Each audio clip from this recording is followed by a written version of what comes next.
मुअज़्ज़ज़ दोस्तों, आज की वीडियो इन लोगों के लिए है जिनको हर वक्त पट्ठों और हड्डियों का दर्द रहता है और इनके मामूलात ज़िंदगी इस दर्द की वजह से मुतासिर होते हैं।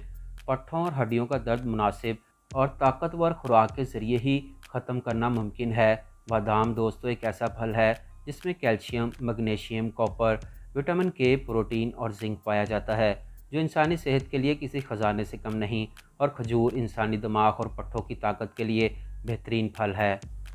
खजूर में बीमारियों से लड़ने वाले एंटीऑक्सीडेंट पाए जाते हैं। न्यूट्रिशन और फाइबर की कसीर मिकदार पाई जाती है।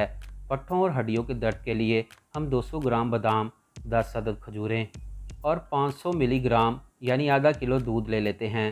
बादाम को अच्छी तरह से धो लें ताकि इससे डस्ट और मिट्टी साफ़ हो जाए। खजूरें भी अच्छी तरह साफ़ कर लें। आधा किलो दूध को पहले से उबाल कर रख लें। मैंने दूध को पहले ही उबाल रखा था। इसके बाद हम खजूरों से इनकी गिठलियाँ निकाल लेते हैं और इन तीनों चीज़ों को मिक्स कर लें और इनको ब्लेंडर जग में डाल लें। मैंने इसमें आधा किलो दूध के साथ 1 गिलास पानी भी डाल लिया है, क्योंकि इस तरह इतना गाढ़ा जूस पीने से गैस ट्रबल हो सकती है या फिर ये देर में हज़म होगा। ये आपकी मर्ज़ी है, अगर आप पानी नहीं शामिल करना चाहते तो कोई बात नहीं। ब्लेंडर जार में डालने से पहले इसे अच्छी तरह मिक्स कर लें।